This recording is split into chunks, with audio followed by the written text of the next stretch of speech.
안녕하십니까. 인문학연구소 인연입니다. 이번 시간에는 한국사 미스터리 두 번째 조선시대 왕들의 의심스러운 죽음, 그 여섯 번째 경종의 죽음에 대한 이야기를 함께 나누어 보도록 하겠습니다. 장희빈으로 더 유명한 19대 왕 숙종은 사실 강력한 왕권을 이룩한 인물 중에 하나였습니다. 이른바 환국이라는 수단으로 극심했던 붕당 정치를 좌지우지하면서 신하들을 줄세웠던 것이죠. 여기서 말하는 환국이라는 건 정치적 국면의 전환 정도로 이해할 수가 있는데요. 첫 번째 경신환국 때에는 서인 세력에게 힘을 실어주면서 당시 권력을 잡고 있던 남인 세력을 견제했었고요. 두 번째 기사환국 때에는 아들을 낳은 소위 장씨를 희빈에 앉히는 것에 반대했던 서인을 견제하면서 당시 남인들과 가까웠던 장씨를 희빈에 앉히면서 남인들에게 다시 힘을 실어준 것입니다. 그리고 마지막 갑술환국 때에는 장희빈이 시기 질투로 인해서 인원왕후를 저주하고 새롭게 숙종의 총애를 받던 최씨마저 독살하려고 했다라는 것을 바탕으로 다시 남인 세력을 꺾고 서인 세력에게 힘을 실어 주었던 것입니다. 그리고 이 과정에서 새롭게 힘을 잡았던 서인은 다시 노론과 소론으로 나뉘어지게 되죠. 그러니까 숙종은 이 서인과 남인의 힘을 적절하게 뺐다가 주었다가 이렇게 하면서 이 신하들의 힘을 약화시킨 거예요. 전체적으로 봤을 때. 이처럼 조정 관료들은 이른바 갈라치기 하면서 숙종은 강력한 왕권을 갖게 되었지만 당연히 신하들의 입장에서는 이게 썩 바람직한 상태는 아니었겠죠.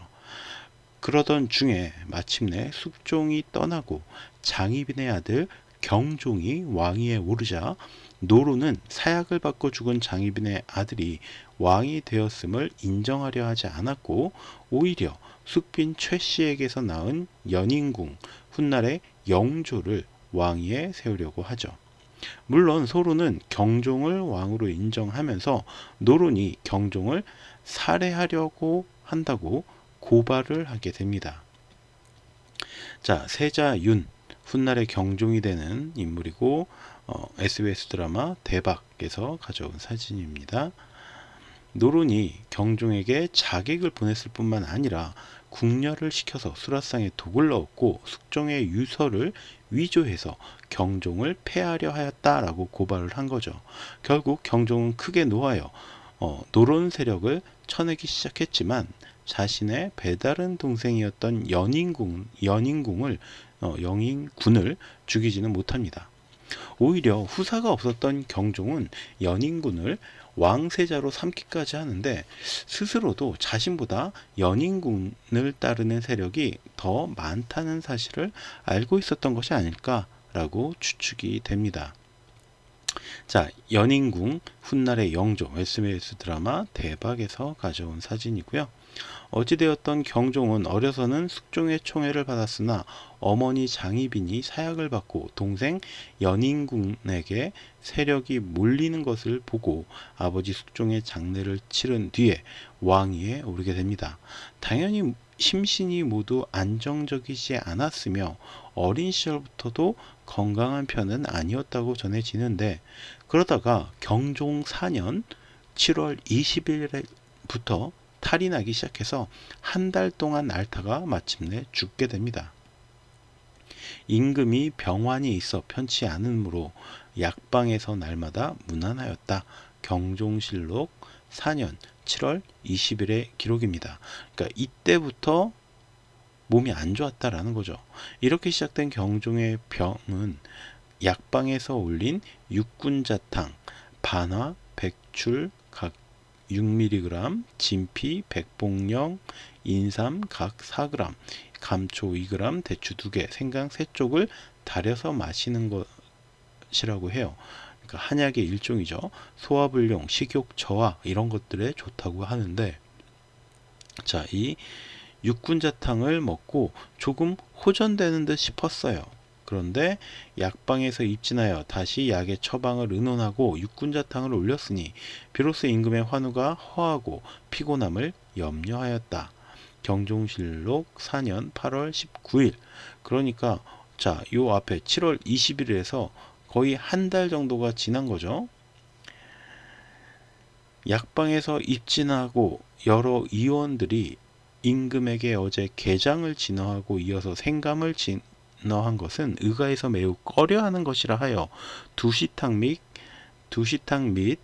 곽향 정기산을 진허토록 청하였다. 경종실록 8월 21일. 자, 그러니까 불과 이틀 만에 호전되다가 자, 다시 이거를 임금의 상에 올렸대요. 뭐를?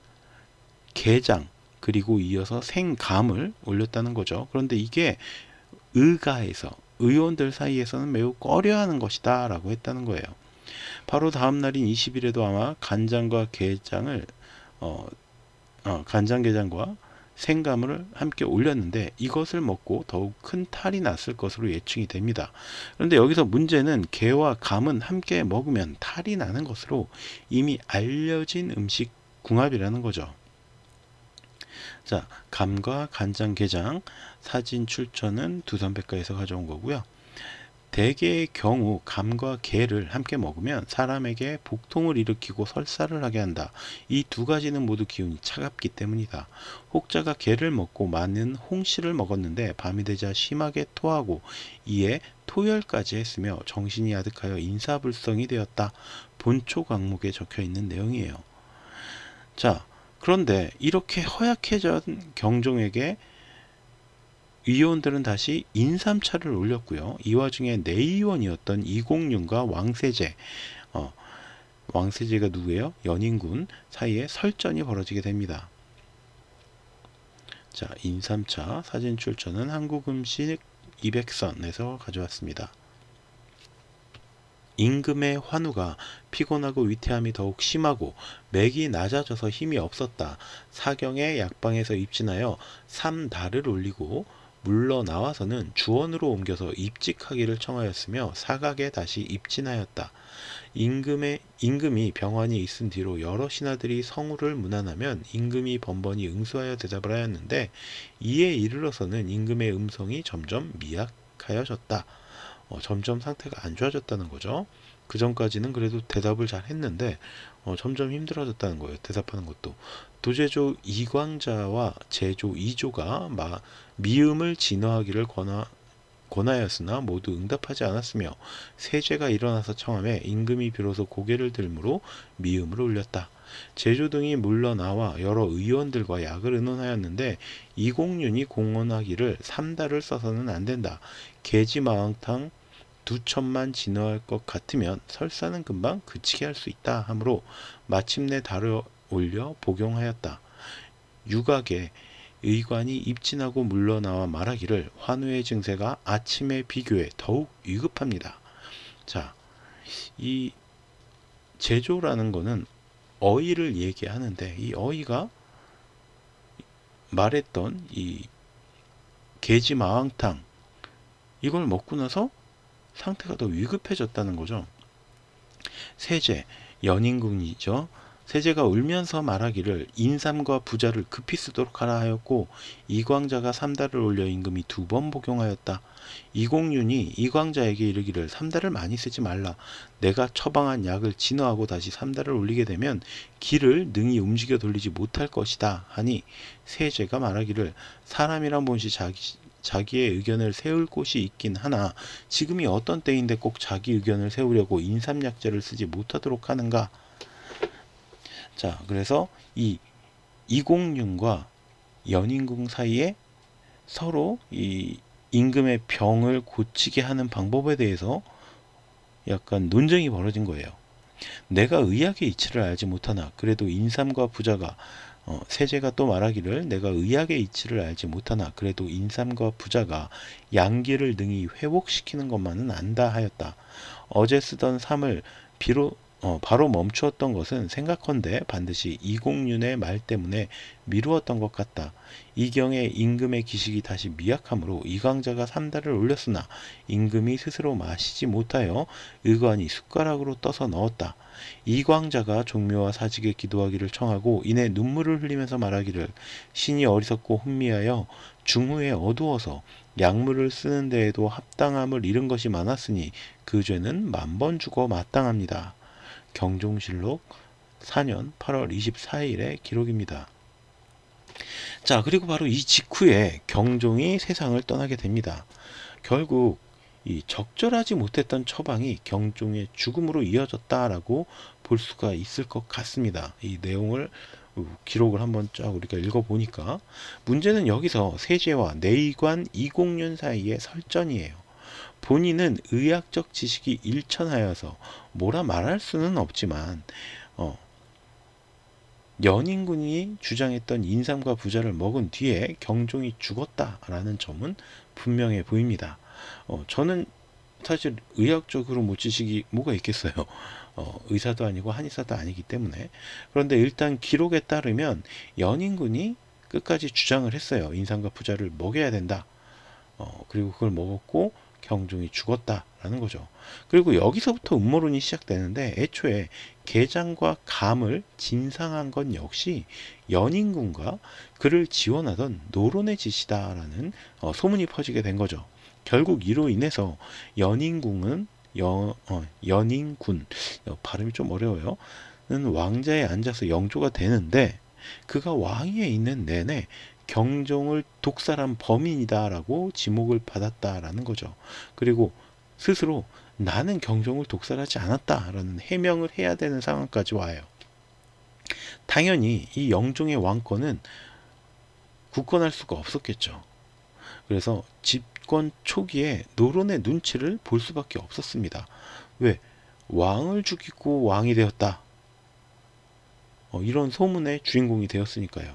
왕과 후궁도 아닌 무수리 사이에서 태어난 이 영종 같은 경우에 그런 상태에서 왕위에 올랐는데도 불구하고 자신의 형이었던 왕인 경종을 죽이고 왕이 되었다.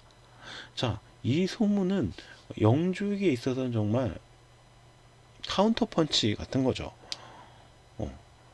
그가 경종을 죽인 것인지 원래 허약 체질이었던 경종이 음식을 잘못 먹고 죽은 것인지 지금 현재 우리는 알 수가 없습니다.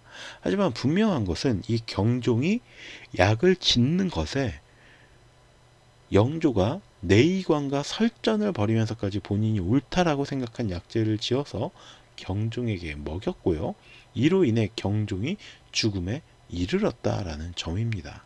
그리고 그렇게 왕이 된 영조는 신하들의 눈치를 보면서 자신과 달리 강한 왕권을 지닌 왕을 만들기 위해서 지나치게 강한 교육을 하다가 사도세자를 정신병에 걸리게 만들었죠. 그리고 그 사도세자를 본인 손으로 죽여요.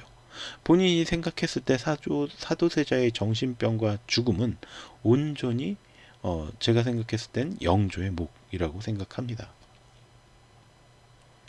아버지와 아들 비극이 시작되다. 사도.